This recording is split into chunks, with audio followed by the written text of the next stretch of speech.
Olá, sejam todos muito bem-vindos a mais um Conexão Santa Rita. Esse podcast que tem a intenção, a vontade de levar conhecimento para toda a população, tanto daqui do Espírito Santo, mas do Brasil. O nosso objetivo é levar saúde através de informação e conhecimento para vocês. E hoje eu estou muito empolgado, porque eu estou extremamente na posição de aprendiz aqui, de pai. Eu vou tirar as minhas dúvidas, tá? Espero que as minhas dúvidas sejam as de vocês. Eu acredito que vão ser. Porque a gente vai falar sobre como escolher a maternidade ideal para o seu parto. Apesar de ser pai, essa foi uma grande discussão que eu tive com a minha esposa durante a nossa gestação, e eu estou muito empolgado para conversar sobre esse tema aqui. E para falar sobre esse tema, a gente montou um time, né? Luizão, o negócio tá quente aqui hoje. Nem o time da bola de ouro vai ser melhor do que esse aqui, porque a gente trouxe tanto médicos, médicas, enfermeiras, neonatologistas e obstetras. E aqui, como é um time grande, eu vou começar apresentando cada uma delas, tá bom? Então a gente trouxe aqui Viviane Alves, ela é enfermeira especialista em neonatologia e coordenadora do Centro Materno Infantil do Hospital Santa Rita. Meu lado aqui tá Ana Carolina Marques Sodré da Mota. Ela é enfermeira especialista em neonatologia também. Estamos também com a doutora Sandra Albano Scherrer. Acertei? Certo. A pronúncia aqui é alemã? É, alemã. Caraca, você viu, Luizão? Ela é coordenadora médica da neonatologia, né, do Hospital Santa Rita, e com a Pamela Dunga de Paula Coelho Correiro. Gente, dessa Só nome bonito. Que é médica. Você tá vendo? Que é médica obstetra do Santa Rita, e ela tem um foco em gestação de alto risco. Meninas, muito obrigado, muito prazer em vocês estarem aqui. Acho que vai ser um bate-papo extremamente grandioso pra gente que a gente vai conseguir levar. E acho que nada melhor do que finalizar aí o ano com este bate-papo, falar sobre vida, sobre nascimento, sobre renascimento, sobre renovação. Então vamos lá. Tudo bem com vocês? Tudo bem. Vocês falam um pouquinho que vocês são.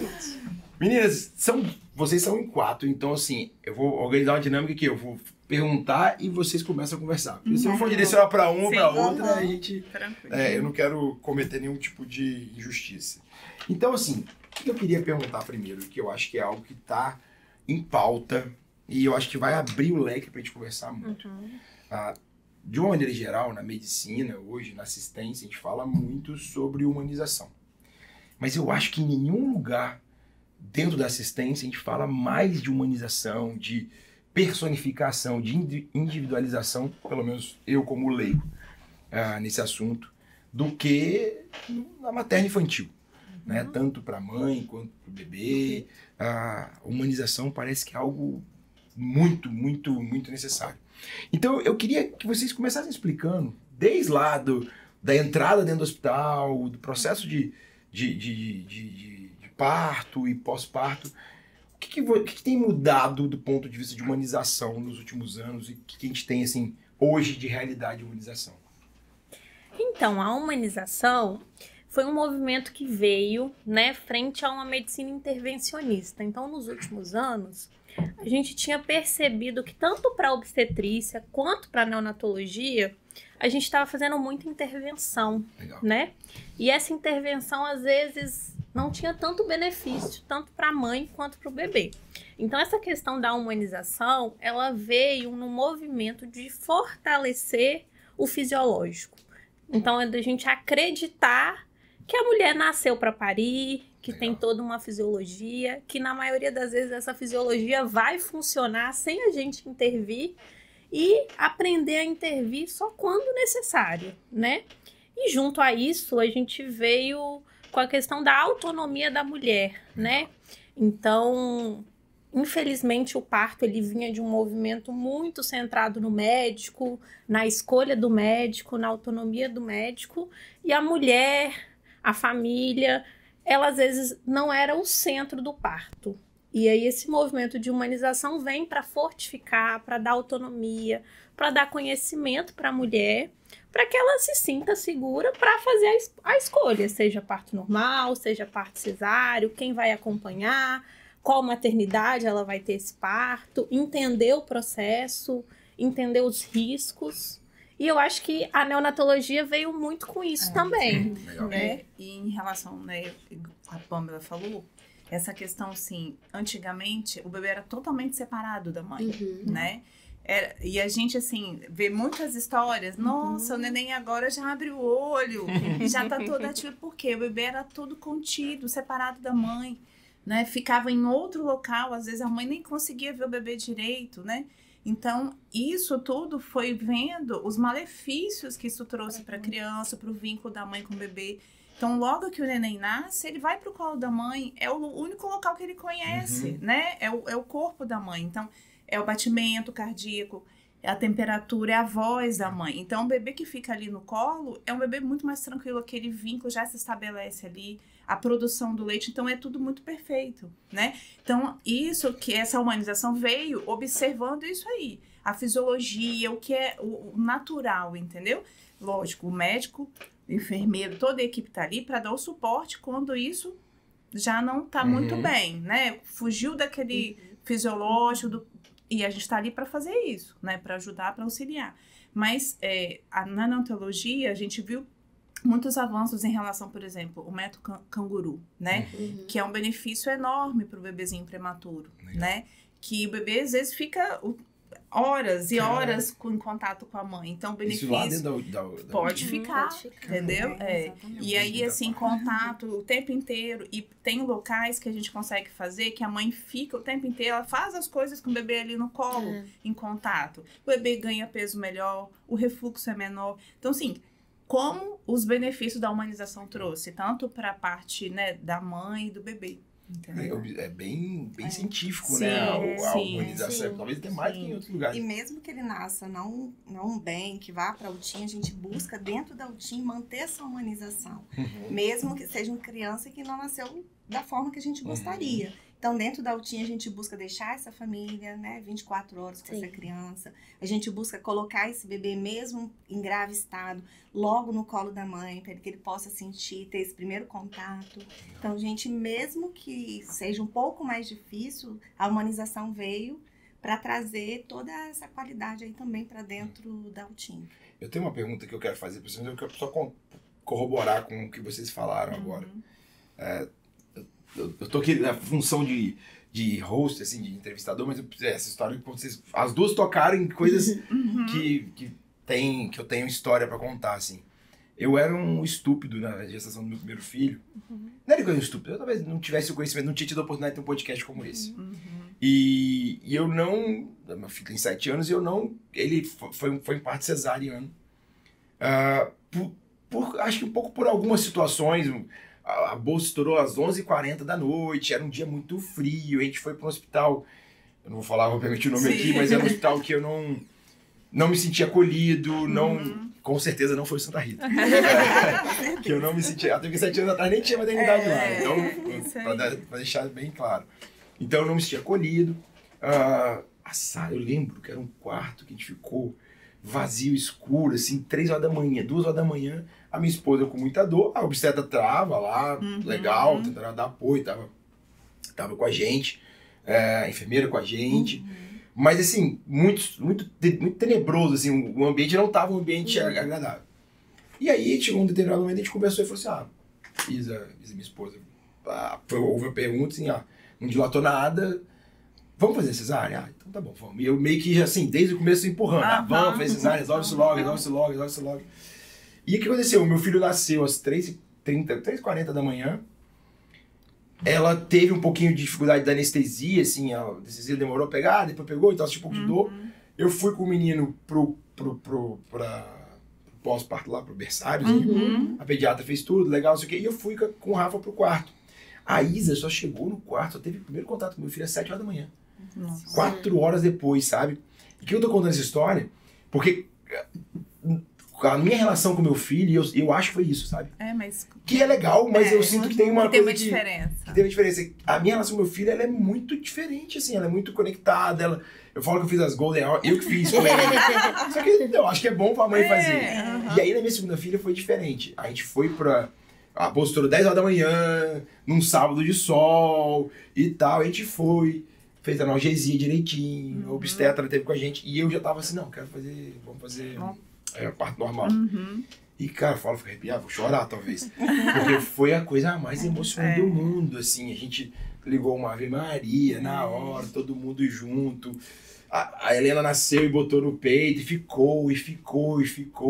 E é interessante porque a Helena e a Isabela têm uma conexão que eu olho e falo assim, cara, é isso. Tem alguma coisa a ver desses primeiros momentos ali, uma magia. E até no alinhamento com o Rafa. Então, assim, é muito importante, assim. Porque não foi o primeiro humanizado. Entendi. Assim. Mas em relação, por exemplo, à cesárea, muita coisa também mudou. A gente teve muita dificuldade. Mas igual, por exemplo, lá no Santa Rita, a gente já tem um ambiente totalmente... Então, todo mundo já sabe. Legal. O bebê nasce, é de cesárea. O bebê que teve alguma indicação de fazer cesárea. Mas se ele nasceu bem, ele pode ficar lá com a mãe. Legal. Então, a gente deixa em contato com a mãe, entendeu? Então, assim... A gente vê como isso faz diferença também, entendeu? Então, mesmo na cesárea, a gente consegue fazer. E a gente acaba mudando a cultura, assim, de toda uma equipe, né? Porque, por exemplo, quando a gente vai para uma cesárea, a gente entende também a importância de você ter um ambiente climatizado. Então, não pode ser um ambiente frio. Às vezes, o cirurgião... Nossa, você falar isso. Não meu pode. filho nasceu roxo, eu fiquei desesperado. E aí eles falavam assim, corta aqui o cordão, Gabriel. Eu não quero cortar, esse filho tá roxo. A tesoura cortar, vai ser médico, eu sou pai aqui. É isso. Meu Deus. Porque a primeira coisa, quando a gente chega... A gente da equipe chega lá no centro cirúrgico para preparar o material, para fazer assistência, a primeira coisa que a gente fala, e o pessoal do centro cirúrgico hoje já sabe. Vou desligar o ar-condicionado. Porque a gente sabe que tem que ter uma temperatura maior. Antigamente também eram feitos alguns procedimentos na criança que a gente sabe que hoje não tem necessidade. Então a criança era aspirada, aí ia ver se ela tinha a passagem direitinho pro estômago, se ela tinha imperfuração anal, que são coisas que hoje, assim, não... Se ela nasce bem, com uma boa vitalidade, ela vai fazer a hora-ouro com a mãe e depois a gente vai identificar no exame físico, né, se tem alguma alteração. Então, é uma mudança de cultura, na verdade, né? Então, assim, muda a equipe de neo, muda a equipe de obstetras, mas também precisa de uma mudança do centro cirúrgico. Então, hoje a gente já tem essa maturidade da equipe lá no Santa Rita. Quando a gente chega no centro cirúrgico, a equipe já mais ou menos é a nossa equipe também. Legal. Então, já é todo mundo falando a mesma língua. Às vezes, antes da gente chegar, o material já tá lá, porque a equipe já entendeu que é daquela forma que funciona. Então, é todo mundo trabalhando junto em prol do binômio mãe-filho e do pai, né? Obrigado. Porque eu ia perguntar assim, porque eu tô falando de 7 anos atrás, não tem tanto tempo assim. E eu não sei, vou fazer a pergunta pra vocês, mas isso que você tá contando, que vocês contaram, porque pra mim faz muito, tudo que vocês falaram, assim, a próxima pergunta que eu ia perguntar até assim, e eu acho que eu vou fazer ela ainda, mas o que de fato vocês acham que mudou nos últimos anos? E você já falou pra mim coisas que me tocaram muito, tipo, ar-condicionado, eu juro, aquele negócio de cortar o cordão, tanto que da segunda-feira eu não cortei. Falei, não, corte o cordão, não quero saber esse cordão. Não quero cortar o cordão, o negócio pra mim não deu certo. E não era isso, acho que é um momento legal, né? Era pra ser um momento legal. A temperatura foi uma coisa que me assustou muito na ocasião. Mas assim, vocês acham que isso é uma realidade de verdade hoje, a nível Brasil, a nível Espírito Santo? Ou o Santa Rita e vocês têm essa cultura? Porque é uma cultura, e cultura não é uma coisa que todo lugar tem, sabe? Disseminada. Na experiência de vocês, vocês estão construindo isso... Ok, existe uma orientação, existe um caminho, uma cultura a ser construída, mas isso é uma realidade muito forte do Santa Rita. E aqui não é nem para fazer propaganda, não, é pra gente só para entender mesmo. Ou isso ainda não é uma realidade. Por que eu tô perguntando isso? Porque talvez a pessoa que está escutando não vai conseguir ter um filho no Santa Rita por algum motivo, mas ela pode ter essa informação com ela e falar, olha, eu queria que fizesse isso, isso. Então, é uma realidade total? Todo mundo faz assim? Ou não, ainda não é? O que vocês acham? Isso, na verdade, são protocolos mesmo, estabelecidos, né? Então, sim, não é só no Santa Rita. Mas a gente sabe que lá já tem essa cultura estabelecida, entendeu? Então, esse protocolo já é seguido. Mas tem locais que ainda não, entendeu? Então, assim, a nossa luta realmente é para que isso aconteça em todos os locais do Brasil, entendeu? Mas a gente sabe que nem todo lugar é assim. Só que por isso que a gente fala que é importante que você saiba o local que você vai ter o seu filho. Se é assim que faz lá, entendeu? Segue essas orientações que são normas estabelecidas tanto para a NEO quanto para a parte da obstetrícia, entendeu? E assim, igual a Carol falou em relação à questão de aspirar, né? Então, tem várias coisas que a gente vai vendo que não tem mais necessidade, né? Isso. Por exemplo, o banho é uma outra coisa também. Que antigamente os bebês nasciam, arrancava toda a proteção da pele deles, tadinho, ficava lá chorando. Hoje não. Então, a gente observa que aquela proteção da pele, que é o vernix, faz muito bem para o bebê. Mantém a temperatura, né? Tem proteção contra a bactéria. Então, sim. Então, várias coisas que a gente vai estudando e vai vendo e as coisas vão mudando, né? Então, não tem necessidade de passar sondinha mais. E também, assim, os ultrassons, né? A tecnologia vem avançando. Entendi. Então, isso tudo facilita... Já sabe bem quem vai ser o neném que você vai receber. Isso aí, você tem essa segurança, entendeu? Antigamente, não. Então, você fica assim, não, vou ter que passar porque eu não sei, né? O que eu vou receber aqui, né? Então, assim, isso tudo ajuda... tanto nessa questão dessa assistência melhor e focada na mãe e no bebê. Legal. Né? Porque antigamente era muito isso, não era...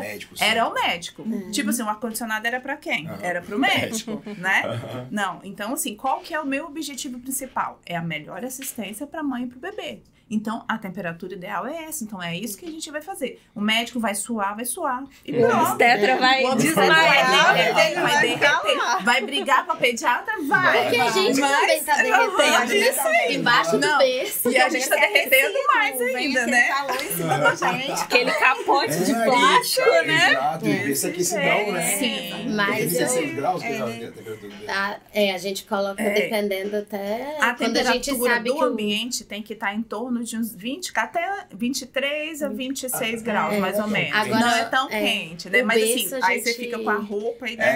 porque o berço a gente coloca... Atenção. E a gente põe o berço pela potência. Porque como a gente não tem a criança ainda, a gente não tem como... A gente não programa uma temperatura exata. A gente coloca uma potência no berço. Agora, isso que a doutora Sandra falou é importante, porque assim, protocolos, eles existem, mas para que a gente cumpra, precisa de toda uma preparação e uma educação permanente da equipe, né? Assim, uma educação continuada. Então, assim, os protocolos hoje que a gente segue, eles constantemente são atualizados. E aí precisa a gente sempre voltar ali na equipe, reorientar, às vezes mudar alguma rotina do setor para a gente deixar aquela assistência ainda melhor, né? Uma sugestão que eu acho que é muito importante é a pessoa fazer a visita na maternidade. Conhecer a estrutura, ver o que o serviço vai oferecer, ler, né? Entender o que precisa para cada... O que precisa para gestante, o que precisa para o bebê. Realmente buscar informação, né? E a gente já fornece essas visitas lá no Santa Rita, né? A gente tem agendamento, consegue fazer a visita, o concierge acompanha essa visita e muitos pais ficam encantados com tudo que eles conseguem ver lá na maternidade. Muito legal, porque na verdade é algo bastante programado, né? Sim, é claro que tem uma variação no final, mas você tem uma previsão. Você tem uma previsão, então né? você pode ir lá. E eu acho que essa é uma questão cultural também da população que a gente deveria ter mais, sabe? Porque, poxa, vai conhecer o seu hospital. Sim. Eu tenho super vontade de fazer um programa lá na UTI sabe, vai fazer uma cirurgia grande? Vai lá conhecer o UTI. Conhece como é que é o cenário da UTI, como é que a gente apresenta até a UTI. Não entra dentro da UTI, mas eles conseguem ver pelo vidro, mostra a estrutura, mostra como é que funciona, quem quer que vai atender, se for necessário. Poxa, isso pra mim é uma humanização em nível hard, sabe? Assim, porque você ter previsibilidade, você enxergar onde você vai, né? Isso, porque a gente fica muitas vezes apegado na humanização no sentido de quase que de carinho, assim, né? E não sei se é isso, sabe? Humanização pra mim é muito mais autonomia. O que torna a gente humano é a autonomia que a gente tem. O que a gente perde quando a gente entra dentro do hospital? A autonomia, de uma maneira geral. Então, se você conseguir dar para a pessoa o máximo de autonomia possível, para mim isso é o suprassumo da humanização. Ah, então legal saber, não sabia que E tem a questão dos cursos de gestante também que o hospital oferece. Então, assim, ele oferece algumas palestras falando sobre alguns aspectos da gestação e do pós-parto, e geralmente essas palestras são ministradas por profissionais do hospital.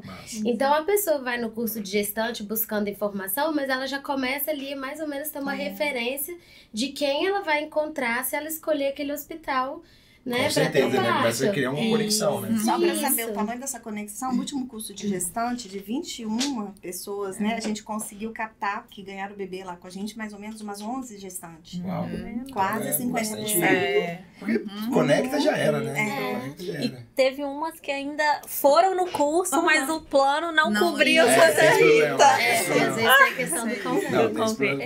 Eu acho até, inclusive, que se Aqui tem uma para nascer dia 31. De dezembro? Ela já falou, acho que ela ganhou a Suite Master, ela já até falou, olha gente, eu quero gente lá no dia também. Nossa, a Suite Master, meu irmão tem filho lá, eu queria ficar lá morando lá. Falei, cara, isso aqui dá pra até jogar bola, né? Não, total.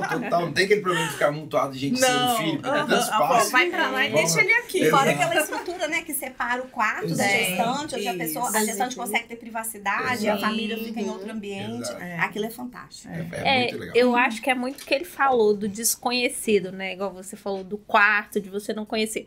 Quando você conhece o local, às vezes já conhece a equipe, né? Você alinha as suas expectativas com a equipe, isso ajuda bastante. E lembrando que o pronto-socorro obstétrico, ele tá aberto há 24 horas. Isso é importante. Então, além da visita, às vezes a paciente quer fazer uma consulta, quer conhecer a equipe médica, quer saber quais são os protocolos, né? E, às vezes, nessa consulta, ela vai retirar todas as dúvidas, vai programar que dia que ela quer ir, ou quais são os sinais, né, de alarme, para ela comparecer à maternidade. Então, eu acho que ter essa proximidade com a equipe, conhecer, né, igual lá, graças a Deus, as enfermeiras são todas enfermeiras obstétricas, então isso ajuda bastante. A enfermeira obstétrica ajuda bastante o obstetra, ajuda muito o neonatologista e vai ajudar bastante a paciente e a família, né? Porque às vezes nesse primeiro cuidado com o bebê, na amamentação, nos primeiros cuidados, a família fica muito desamparada.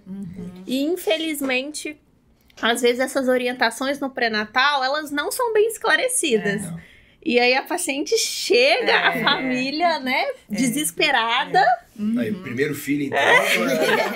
Eu fiquei 4 horas com o meu menino lá, mas eu botei ele no colo e eu não movimentei. Só movimentei pra botar Jack Johnson, eu vi umas 50 vezes o Jack Johnson com ele no meu colo. E aí é uma coisa importante, assim, eu tô falando aqui de uma maneira, mas ninguém entrou. Ninguém foi, não tive esse acolhimento, sabe?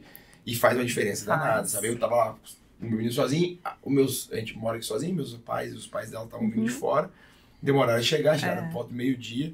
E aí, tá comendo direito, tá fazendo hipoglicemia. Nós dois somos médicos, a minha esposa é obstetra. E olha que você é médico, né? E mesmo assim, né? Passou por dificuldade, mas né? eu falo assim, a gente como pai e mãe é totalmente diferente, né? Nossa, e mãe então fica assim, totalmente fora do ar, assim, né? E você vai ver. Eu tô grávida e parece que eu esqueci tudo.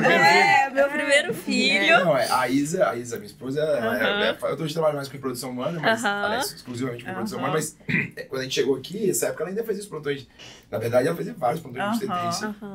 E assim, totalmente. Ela não decidiu nada, assim, no final das contas. Sim. E eu me lembro que você falou dos cursos. É até legal você falar da humanização dos cursos, porque na ocasião me deram um DVD. Gente, tem 7 anos, tem tanto tempo assim de 7 anos atrás. Não é possível que a gente usava DVD. Não sei se eu lembro disso. Não sei se usava.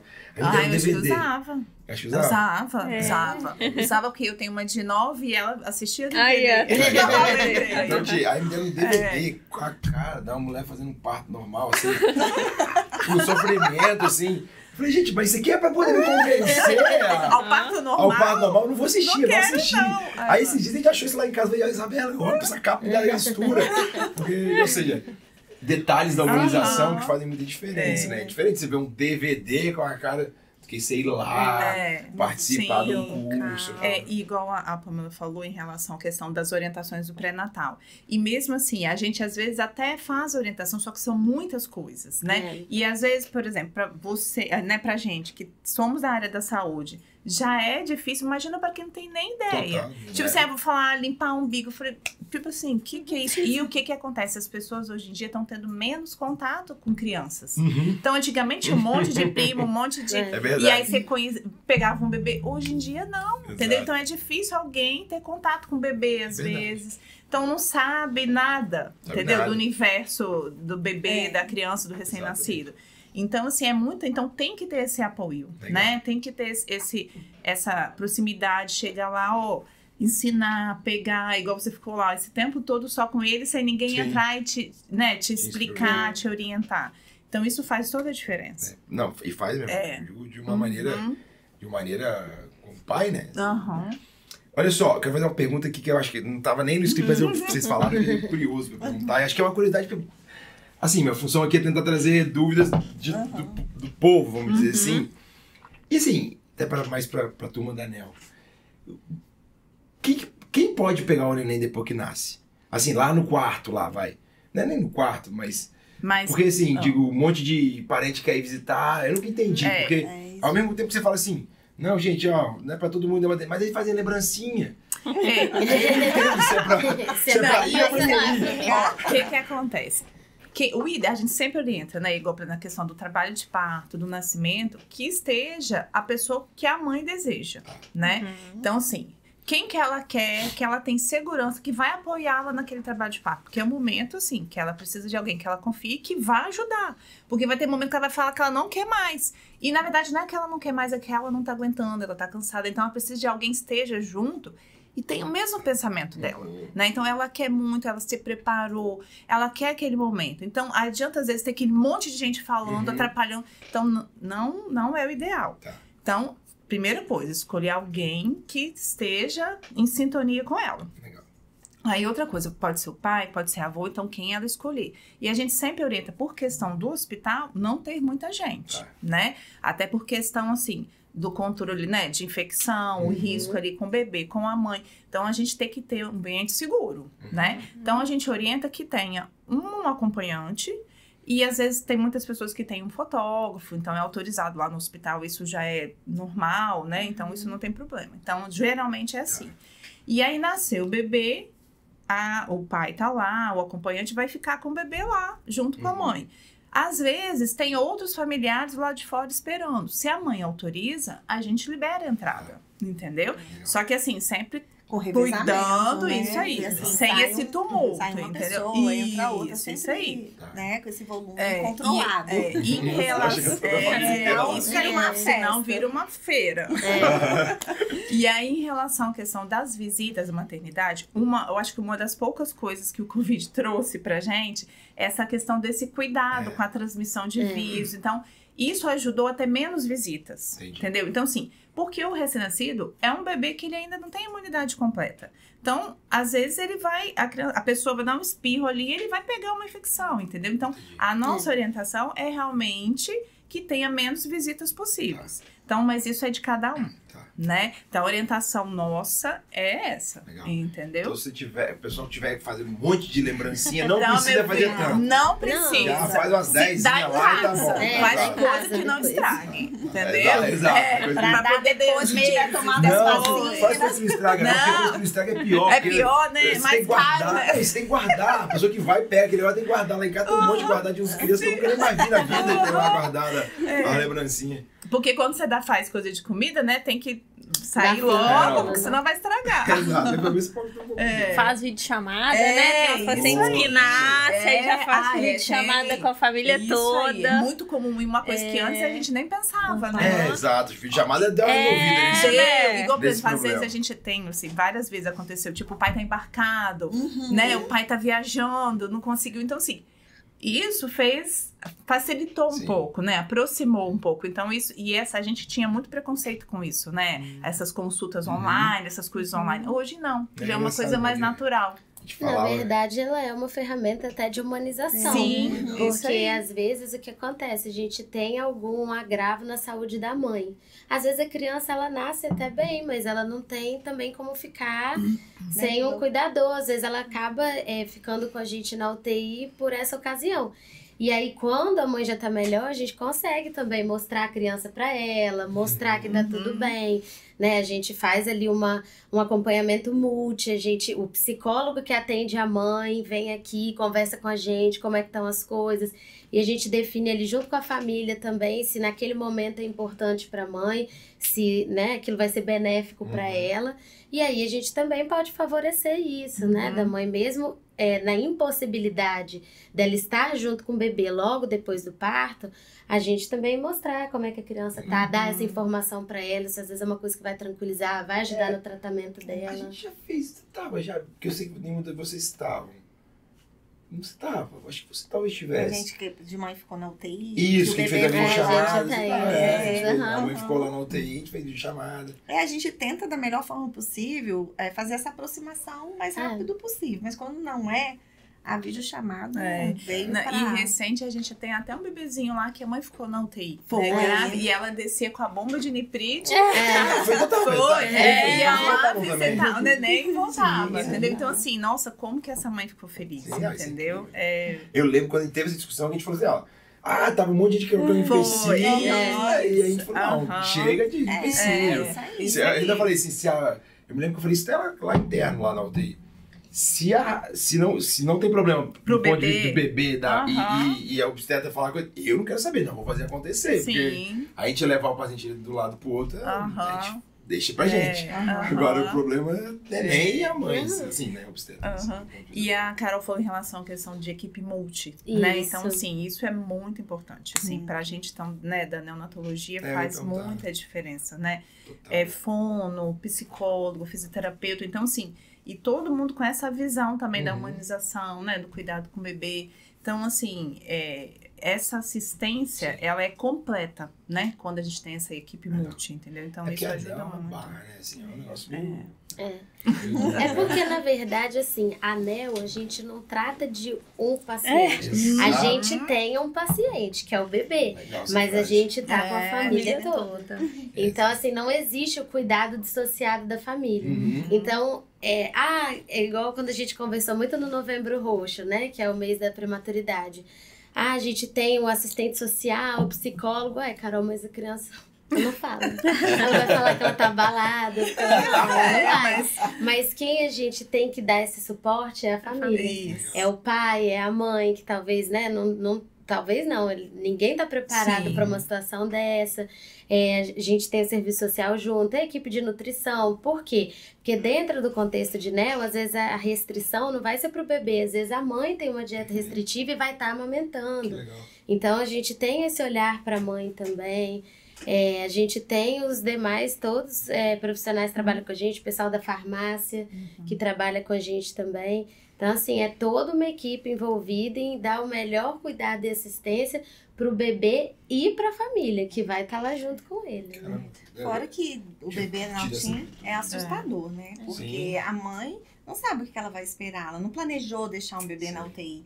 Então, é muito importante, é feito muito pelas enfermeiras que são especialistas também lá da UTI, acompanhar essa primeira visita da mãe, explicar o que é cada coisa, que ela não precisa ficar preocupada com os alarmes, que a gente está tomando conta, que a gente sabe, né, quando é realmente que é importante, a gente vai se aproximar. Então, para dar essa tranquilidade e para ela entender que é um ambiente diferente, mas que tá todo mundo ali apoiando ela, né? Porque isso é muito importante, porque assim, quando eles chegam e vem aquele bebê dentro da incubadora, aí é uma sondinha que tá aqui, é um tubo que tá na boca. Visualmente é impactante. É muito impactante, entendeu? Então, assim, o que ela tem de mais de um bebê? É um bebezinho Johnson, bonitinho, gordinho, aí daquele nenenzinho, às vezes magrinho, pequenininho, todo cheio de dispositivo.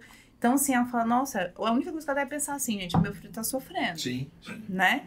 E ele não tá aqui comigo, ele tá sofrendo, entendeu? Então, esse é o nosso papel, né? Mostrar pra ela que tudo ali tem um motivo de estar, né? Que aquilo ali é tudo para ajudá-lo a sobreviver, né? Então, assim, Então, é um momento muito difícil. A gente sabe, assim, que realmente ninguém planeja ter um filho na UTI. Eu falo, assim, que era um dos maiores medos que eu tive. Igual você falou da experiência, né, com seus filhos. Eu tenho 2 meninas. E as minhas meninas nasceram pequenas, que eu tive problema na gravidez. E meu maior medo era elas internarem na UTI. E eu, como neonatologista, né, apavorada. Só que, assim, eu sabia que ia ter o cuidado. Mas porque a gente sabe de toda, né, a situação.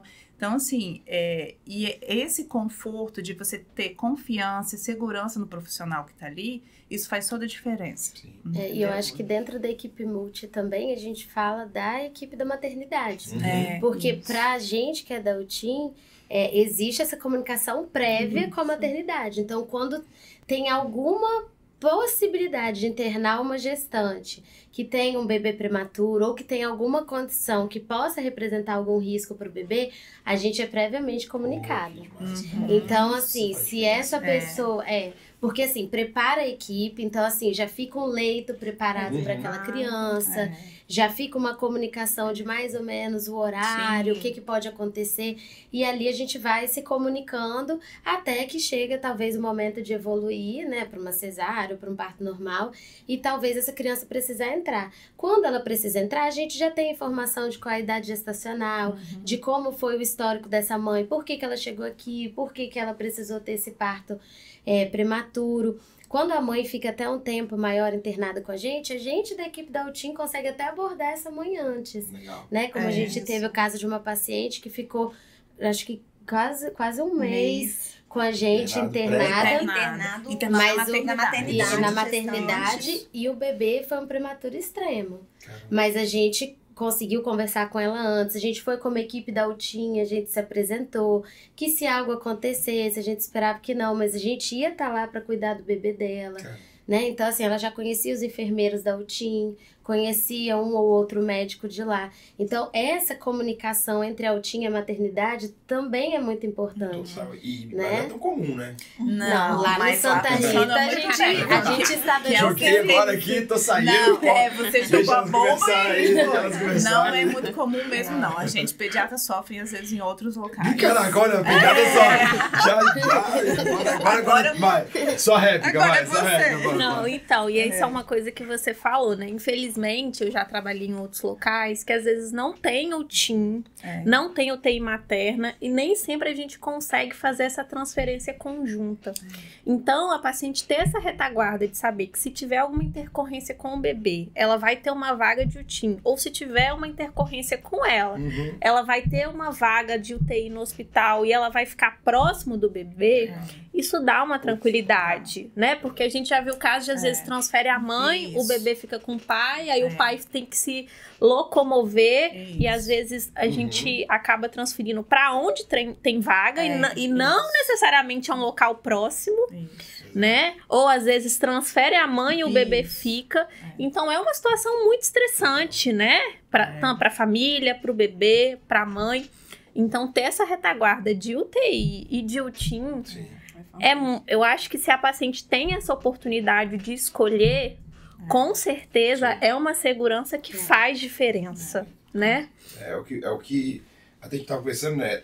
O Santa Rita não é só um complexo materno-infantil, né? Ele é um complexo que está lá de ponta. Então, tipo, possibilita, pensando até em gestação de alto risco, eu acho que isso ainda é mais impactante, né? Você escolher um lugar que não só vai ter um excepcional atendimento para o bebê, um excepcional atendimento para a mãe durante o parto e tudo mais, o periparto, mas o cuidado além disso, né? Então, se tiver um problema, a gente acabou de falar, desce da UTI e vai ver o bebê. Isso é uma coisa que um ponto muito forte também é a questão do anestesista 24 horas, né? Porque, assim, a gente tem acesso à analgesia durante o trabalho de parto com uma rapidez que não tem como. Isso faz diferença. Nossa, o meu segundo parto foi muito melhor por causa disso. Então, é assim, é uma força muito grande que a gente tem. E se a gente precisa de uma ajuda, né? Um cardiologista, um neurologista, um ortopedista, né? Se você precisa de um infectologista, isso faz muita diferença, né? Essa equipe multidisciplinar, discussão do caso, decisão de conduta, exames de imagem, banco de sangue, que a gente sabe que a gente nunca quer precisar, mas quando a gente precisa, né? Um sangue rápido, um laboratório rápido, isso faz diferença para paciente. Já vai para gestante, assim, né? Uma sangue lá, é uma coisa meio rápida. Assim, a hemorragia pós-parto é uma das principais causas de óbito materno, né? Tanto a hipertensão quanto a hemorragia, né? Eu confesso que eu já tive uns 2 casos não Santa Rita, tá? Foi até antes de Santa Rita, de hemorragia pós-parto, que foram talvez os mais traumáticos. Assim, eu me lembro que primeiro, eu fiquei tão envolvido que como eu era coordenador já da UTI, eu virei para os plantões e falei, não precisam vir. Eu fiquei 72 horas de plantão porque pirei a cabeça e achava que só eu tinha condição de conduzir, assim, porque é muito traumático, né? E se você não tem essa estrutura ali pro pai, pro bebê, tudo isso que você acabou de dizer, e eu te falo até que dessa minha experiência, não tinha essa estrutura toda, esse aparato todo, é outra coisa, não existe... Não, acho que é uma situação que não desejo que ninguém viva, mas exatamente. Pode acontecer, e se tiver acontecer, tem que estar num lugar mais bem preparado. Incrível. Eu tenho algumas dúvidas rápidas aqui. Não sei se vão ser tão rápidas, mas... até porque o papo tá maravilhoso, né? Tá delícia aqui. Você vai pra você, Pamela. Parto normal versus cesariano. Então, né, a grande briga, né? Será que o parto cesárea é um parto, é uma cirurgia, né? Eu acho que cai naquele papo da humanização que a gente tá falando, né? Da gestante ter autonomia, de ter direito de escolha. É muito triste quando a gente conversa com uma paciente, ela fala, eu não gostei do meu parto, me obrigaram a ter parto normal, me obrigaram a ter cesárea. Eu acho que é muito triste para mim como mulher e agora grávida ouvir esse relato. Então eu acho que todo mundo tem direito de escolha, assim como a gente escolhe fazer uma cirurgia plástica, assim como a gente escolhe, né, se a gente vai passar por tal cirurgia ou não, eu acho que a paciente tem direito de escolha, eu sou super a favor. Acho sim que a paciente tem que estar ciente dos riscos, né, e dos benefícios do parto normal, porque hoje a gente sabe, tem estudo comprovando que o parto normal ele tem um benefício muito grande para a mãe e para o bebê, né? Que a cesárea ela tem mais risco do que realmente o parto normal, mas graças a Deus é aquilo que a gente falou. Você estar num local preparado, com especialistas, com pessoas capacitadas e você ciente do que vai acontecer, do que pode acontecer, eu acho que te faz tomar uma escolha melhor, né? A gente convive com um paciente que às vezes fala, doutor, eu não aguento sentir dor, não é meu sonho, eu não quero passar pelo parto normal, e tá tudo bem, né? Então eu acho que é ter autonomia, é estudar, é ler, é conhecer e decidir. Legal. Né? E ter a certeza que lá a cesárea pedida ela existe, ela é respeitada e a mulher não é diminuída, ela não é menos mãe do que uma paciente que teve parto normal. Sim. Até porque a cesárea, ela surgiu para salvar vidas. Salvar a vida, né? Então, existem situações em que a cesárea salva a vida da mãe, a cesárea salva a vida do bebê. Acho importante também a paciente que quer o parto normal ter essa noção, né? De que o parto normal é ótimo, o parto normal ele tem benefício, mas às vezes o parto normal ele vai ter intercorrência e a cesárea vai ser necessária. Então, a gente também está preparado para isso, para saber que às vezes um parto normal pode não evoluir bem, e viver, né, e saber que pode ser feita a cesárea, é muito bom, porque eu acho que a gente tem que achar o equilíbrio, sem radicalismo, né? Perfeito. A gente vê, às vezes, um lado muito cesárea a qualquer custo ou parto normal a qualquer custo. O que o obstetra, neonatologista... Né? A gente tem que tomar muito cuidado com isso, porque, assim, o que a gente quer ver é a mãe e o bebê bem, né? Não adianta nada a gente ter um parto cesáreo e a mãe ficar mal, não adianta nada a gente ter um parto normal e às vezes o bebê ter uma intercorrência, ter uma hipóxia, ter um óbito, né? E infelizmente às vezes a gente vê isso. Então é parto com segurança, independente seja parto normal ou parto cesáreo. E aí completando isso, que ia ser rápido, mas né? Não, fica à vontade. Tá doido. O que acontece? Então, assim, essa cultura, eu acho que a gente tá Eu falando tenho de uma pra cultura. vocês ainda. Tá bom. Essa questão da cultura tá mudando, né? Então, eu acho que isso que é importante. Então, antigamente se fazia muita cesárea. Tanto que a gente tinha aqueles termos, né, do médico cesarista, né? Isso aí. É obstetra já vi, cesarista. exato, já vi. Então, isso aí. tipo assim, ele só faz cesárea. Uhum. Só que o que acontecia muitas vezes pra gente da neonatologia? Às vezes tinha nascimento de bebê com 37 semanas, 38 semanas, sem indicação nenhuma. Uhum. Aí o que acontecia? O bebê cansava e ia pra UTI. Sem necessidade, Perfeito. né? Então isso, graças a Deus, melhorou muito, mudou. Então isso, assim, é difícil de acontecer hoje em dia. Acontece né, em alguns locais, mas assim, mudou muito. Então, e é o que a Pamela falou. Eu acho que tudo é um equilíbrio mesmo. A cesárea tá aí para essas situações que tem indicação. E quando a mãe também, ela tem esse desejo. E tanto que agora, né, facilitou essa questão da legislação, né, com 39 semanas. Então, assim, pelo menos é uma idade gestacional segura para a mãe e para o bebê, né? Então, aí a gente fica tranquilo que a chance do bebê ter alguma coisa é bem É pequena. nosso perfil, né? A gente tem muita... Graças a Deus a gente tá A gente tem parto bastante, normal. muito isso, né? bastante. Que a gente faz em Sim, natural, não é um natural. momento de militância, nada, é um momento natural. Natural. A Do cesárea- fisiológico, a né? cesárea- quase, A cesárea ir ainda pra mais sobressai parto um normal. pouco, mas não é tão gritante como era antigamente. Isso. Hoje a nossa maternidade faz 40% de parto normal. Legal. É um índice bom, né? É, Assim, visto Pro que- índice do Brasil, do Brasil, né? né? Então, Eu tô falando, 7 anos atrás, eu era o cara que levantava a bandeira da cesárea. Não. E assim, depois que eu tive a Helena, a segunda, que foi normal, eu tive, parece. Mas você tava Então, mas eu tô sentindo aqui, tô tão à vontade. Que, tá, assim, eu sou hoje defensor do parto normal. Você levanta bandeira e, se puder, dentro da possibilidade. Porque realmente foi mágico, tanto o parto quanto o pós-parto. Assim, eu nem diria tanto da Helena e do Rafa, assim, não percepção naquele momento, de que pra eles, foi tão porque graças a Deus nasceram saudáveis. Mas pra Isabela foi uma coisa absurda, assim, a Isabela podia estar A recuperação vida, né, do sabe? parto normal é muito Exato, legal. foi algo muito, muito tranquilo. Juntando isso, então, para agora uma outra rápida, entre aspas, para você. Como que, foi pergunta que me pediram para fazer. Como que a mãe, ou o pai, no caso, também vou colocar aqui, sabe assim, neném acabou de nascer, tá lá, antigamente se botava a minha de cabeça para baixo, Dava um faz tapa. dá uns tapas, não faz ainda? Não. Não. Tem que botar o Luiz, você botar você de cabeça para baixo, acho que foi você nasceu assim, bem feio, assim. Só se faz em outro país. Aqui não faz. Eu acho que o Luiz, se botar a cabeça pra baixo, eu tava na cara dele, velho. Mas brincadeira, Luizão, você sabe? É porque todos os podcasts eu dou uma zoada no Luiz. Tem que ter, né? Então não faz mais isso. Não. E o que faz, tipo assim, tá lá, o pai tá nervoso, a mãe tá lá na cortina lá, ou não. Pra saber assim, nasceu, chorou, se não chorou tá ruim, é isso? Isso, primeira coisa, a gente tem que ver que o bebê tá chorando. E o bebê, ele tem um tônus, que a gente fala, né? Então, ele faz aquele tônus em flexão, como ele estivesse dentro da barriguinha, né? Então, ele não fica mole, né? Então, isso é uma avaliação que a gente já olha de cara, né? E aí, se ele tá chorando, ele tá respirando, né? E a gente vai avaliando a cor do bebê. Todo bebê, quando nasce, ele nasce roxo. Então, se o menino nasceu roxo, ele nasceu normal. Mas ele ficou um tempinho mais roxo, né? Diz que é pra dar sangue.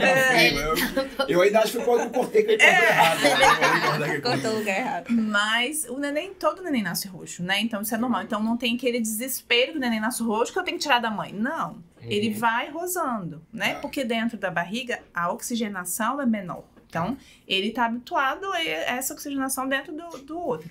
Ele nasceu, o pulmãozinho encheu, ele chorou, respirou, aí ele começa a rosar. Então, se você observou esses sinais, pode ficar tranquilo que o neném tá ótimo. Então, o obstetra, quando pega o bebê, ele já sabe. Entendi. E aí já tem aquela comunicação. Já ali. olha pro Pode clampear o cordão? Pode. Então, assim, são coisas que a gente já tá habituado. Porque se o neném nasceu bem, a gente até demora um pouco mais pra clampear o cordão, porque quando o benefício que tem em relação à questão da anemia a longo prazo pro bebê, né?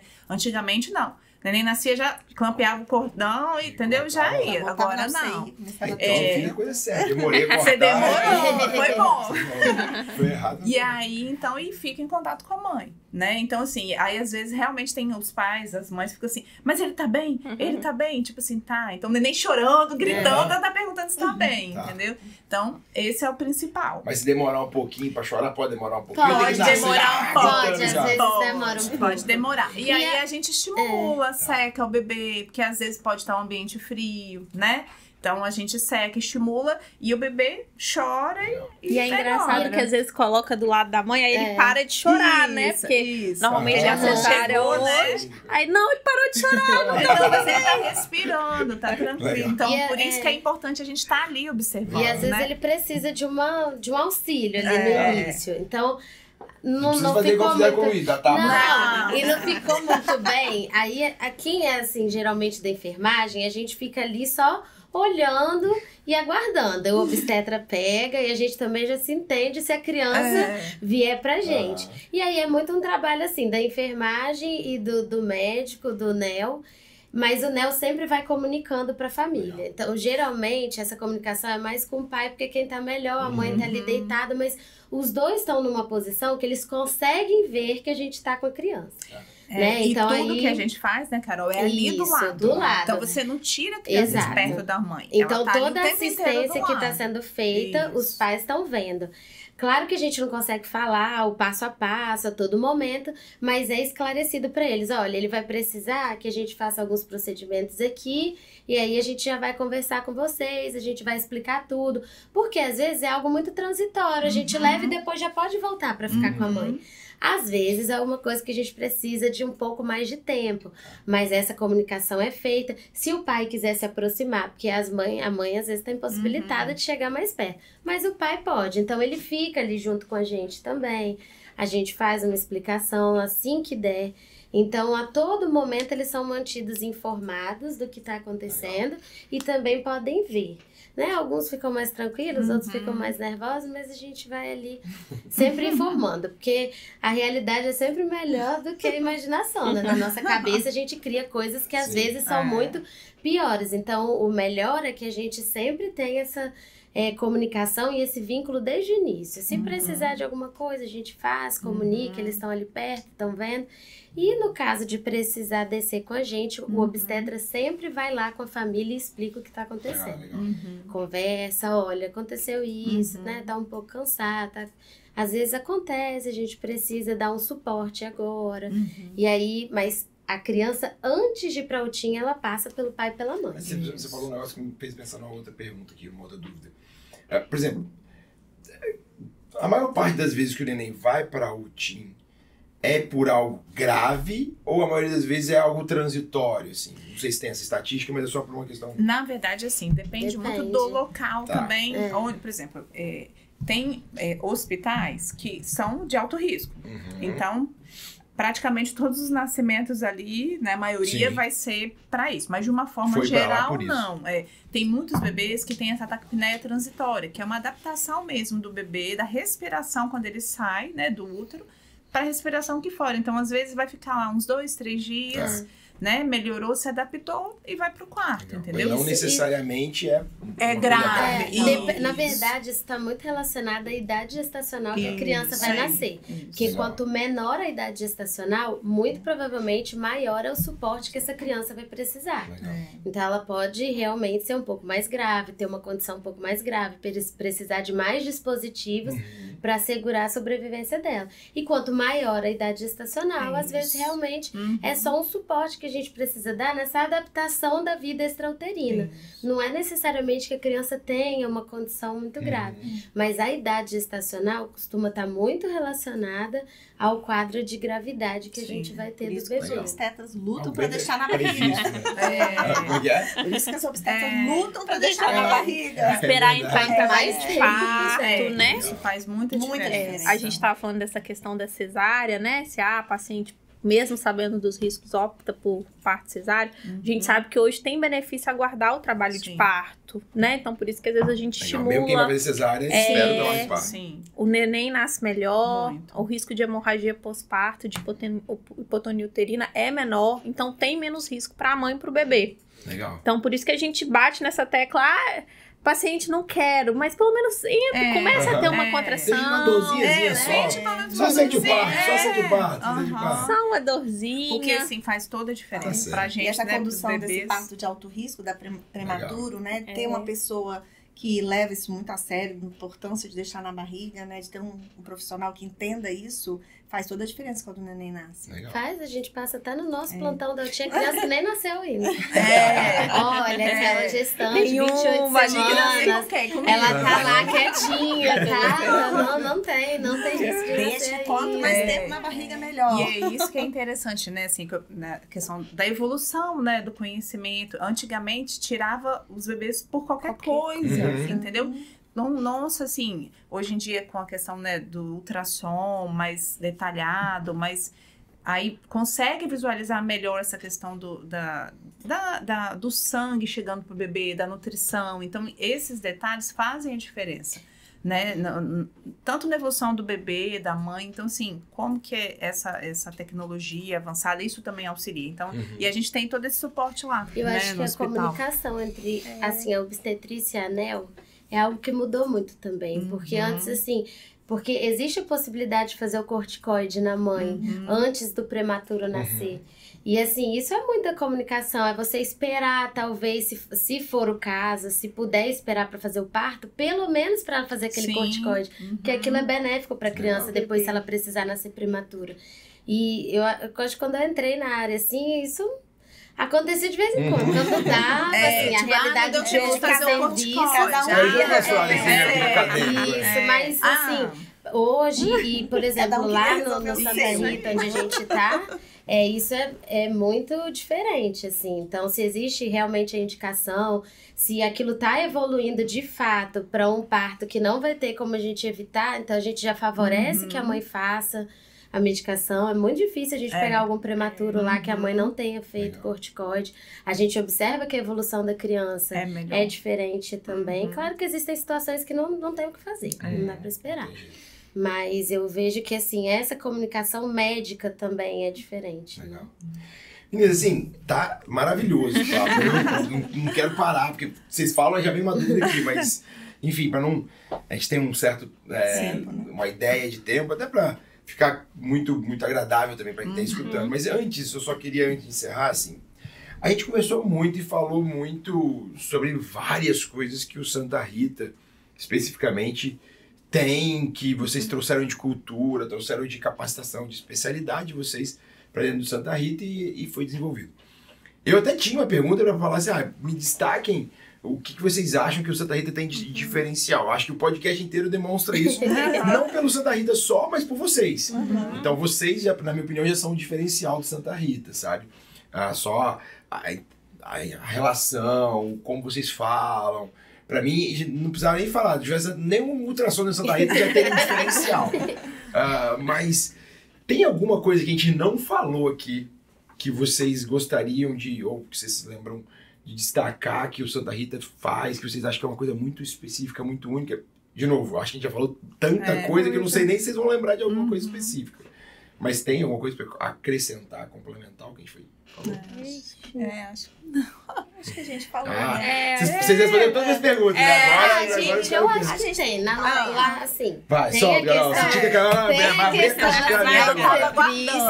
Não, mas é porque, por exemplo, na UTIM, falando muito dessa questão de imunização, é uma das poucas unidades que eu conheço que permite a presença do pai e da mãe juntos o dia inteiro. Que legal.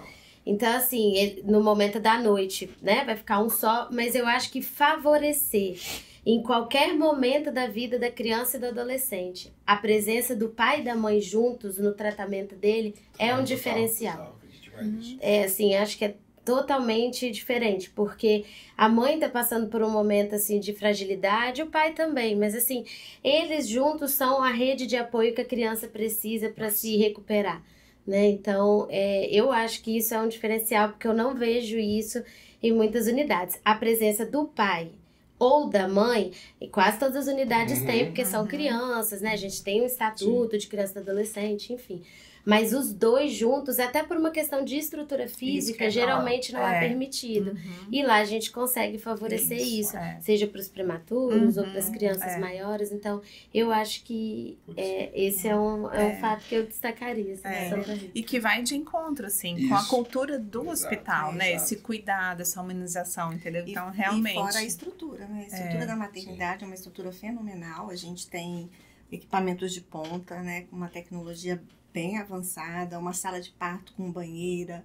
E eu acho que o ponto mais forte do Santa Rita na parte da atendimento da maternidade, que eu acho muito particular, é o respeito ao direito da paciente. Legal. A gente é focado no paciente, a gente atende para dar o melhor para o paciente. Legal. Sempre. Assim, olha, vocês falando e é legal porque eu sei que tem muita coisa de estrutura. Eu sei que tem muita tecnologia, né? Convivo no Santa Rita há 8 anos. Eu sei que a maternidade é absurdamente linda. A ANEL é encantadora. Eu até, às vezes, fico falando assim, poxa, a UTI tá... Vamos ver o caminho da ANEL. Vou ficar meio Nelzinho, né? Exato. Mas o mais legal é que eu acho que de tudo que a gente falou, pouco, por mais que tenha, e faz diferença, mas pouco a gente falou de tecnologia, de estrutura em si.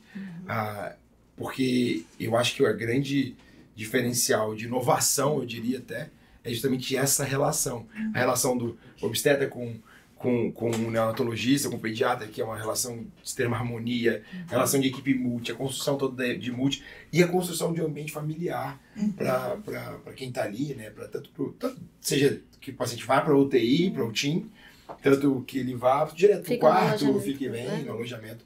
E eu destacaria, não conhecendo tão a fundo assim, mas conhecendo vocês aqui hoje, de maneira melhor. Acho que esse, pra mim, que não tem nada a ver com a maternidade nem com a UTIM, mas esse, sem sombra de dúvidas, como pai e um usuário, meu sobrinho, meu afilhado, acabou de nascer lá há pouco tempo atrás, é o que eu destacaria, sabe? Vocês estão de parabéns. Parabéns pelo serviço de lá, parabéns pela comunicação de vocês, que para mim parece algo realmente diferenciado, que no fim das contas traz a humanização, né? Assim, eu tô muito feliz com esse podcast, muito mesmo. Eu tô pra falar, vou falar ao vivo, vou falar. Não, vou falar. Ou melhor, você pode falar? Posso falar? João ali vai ficar bravo? Vai, ele vai ficar bravo. João, eu te amo, cara, foi maravilhoso o seu também. Foi maravilhoso, mas não tem como competir com isso. Tô emocionado, Luiz, tá querendo ter filho agora, Luiz? Eu não quero ter filho de novo, tô querendo ter filho de novo, vai. Queria agradecer demais vocês. Demais mesmo, foi muito, muito incrível. Alguma coisa que vocês queiram falar para finalizar? Assim? Queria agradecer, assim, né, pela oportunidade, né, da gente estar aqui e mostrar realmente o nosso trabalho, entendeu? E que o nosso foco realmente é a qualidade da assistência, tanto, né, da mãe quanto do bebê, entendeu? E a gente, assim, faz o que a gente gosta, né? Então a gente está num lugar que a gente... Isso aí. Isso aí. E às vezes a gente não vai conseguir esclarecer todas as dúvidas aqui agora, né? Aí. Mas como a Vivi reforçou, a paciente pode marcar uma visita, pode ir lá no plantão, conversar com o obstetra, conversar com o enfermeiro, conhecer toda a estrutura, para ter essa tranquilidade, né? Para tirar as dúvidas que às vezes a gente acha que a gente não tem, mas só quando a gente passa é que essas dúvidas surgem, né? E que a maternidade tá aberta, né, Vivi? A todo mundo. Natal, Réveillon. Vamos animar, gente. Legal. E, pessoal, se vocês, assim como eu, ficarem encantados com esse podcast, e mais do que isso, se vocês entendem que essa informação, que é riquíssima, de grande qualidade, precisa chegar a mais gente, isso vai salvar vidas, isso vai trazer mais humanização. Vocês vão fazer um papel social. Se você está escutando esse podcast até agora, você tem uma obrigação social agora, que é compartilhar ele com os outros. Porque realmente, a gente só trouxe coisa boa aqui. Não tem por que você não fazer isso. Então, agradeço mais uma vez. Se inscreva no canal. E, meninas, muito obrigado mais uma vez. E eu quero fazer um outro já, tá? Só marcar. Beijo, tchau, tchau.